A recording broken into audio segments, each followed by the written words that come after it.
Breaking news for you here. Brendan Rodgers has signed a 2.5-year contract as the new Al-Qadsiah manager in Saudi. That agreement has been sealed. Al-Qadsiah, Coisty, I am not familiar with them. Oh yeah, Jeff. They're based in the eastern city of Khobar. They're sitting fifth in the league at this moment in time, and that's all I can read for you off Wikipedia. You surprised that Brendan's chosen to go down that route?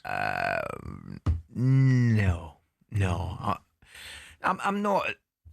To be honest with you, Jeff, I think he could have come back down, obviously, and got a club down here. I think he's obviously fancies a bit of cash, and fair play to him. There's nobody going to, if that's what he wants to do and earn a few quid, fair play to him.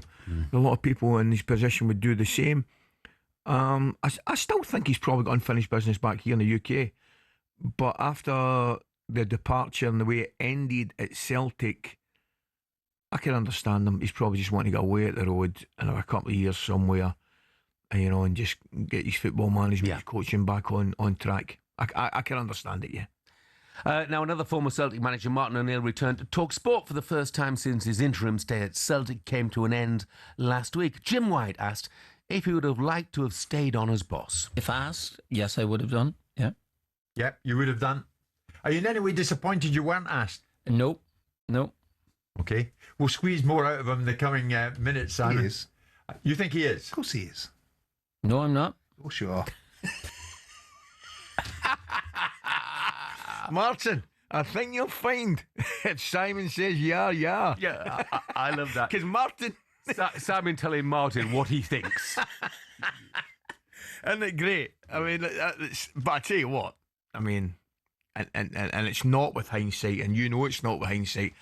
I was so surprised that they didn't say, Martin, right, you're doing really well. Just, would you mind doing us a favour? Could you possibly stay at the end of the season and just...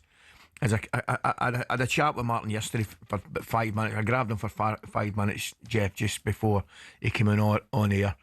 And he was great. Martin's, as always, fantastic, And in the short period I was talking to him, I could tell he would have taken it. He was very non-critical of anybody, but I think he would quite like to have maybe stayed to the end of the season. And for me, from where I'm sitting, I think that'd have been the correct thing to do and the perfect thing to do. Yeah. Because I did mention and with hindsight, you'd think that even more. Well, yeah, with hindsight, but and it's easy to say it with hindsight, but I wasn't saying it was hindsight, Jeff, because I just think, and I used the term safe pair of hands, right? Now, I'll qualify it. He's miles better than a safe pair of hands. Of course he is. But he's a guaranteed safe pair of hands. That's the one thing he is. He knows the club. He knows the fans are in turmoil with the board. And he would have been the perfect go-between, I think. He'd have been ideal for the fans. He'd have been ideal for the board. Just to calm everything down. When I say calm everything down, calm the relationship and cool the relationship, if at all possible, between a section of the fans and the board. And it's not happening now. It's just going the opposite direction. Well, it's going to be interesting to see, because if Celtic do make a decision in the near future on Wilfred Nancy, you hope not, because the boys hardly had a chance in 3 games. But if they did, you would expect Martin O'Neill's phone to be ringing with the Celtic board on the line, wouldn't you? Saying, okay, well, come on back. You'd automatically think that, but the one thing is immediately, and it's admission of an error. Yeah.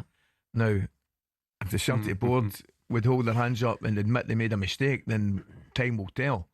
But you're right, the first thing you said is absolutely spot on. You can't be thinking about dismissing somebody after 3 games. Nice to hear some praise for owners, past and present, coming in on text. Peter said, Forest had an owner called Nigel Doughty. He was a good man and a Forest fan, but not a great owner. Evangelos Marinakis is not a Forest man, but he is ambitious and competent. I know who I prefer. That's Trent and Pete. And Callum says, morning fellas, Southampton were in a horrible situation back in 2009.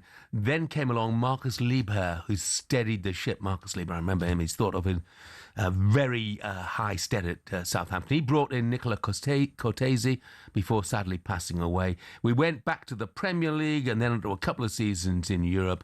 We will never forget Marcus. Callum, thank you very much for that.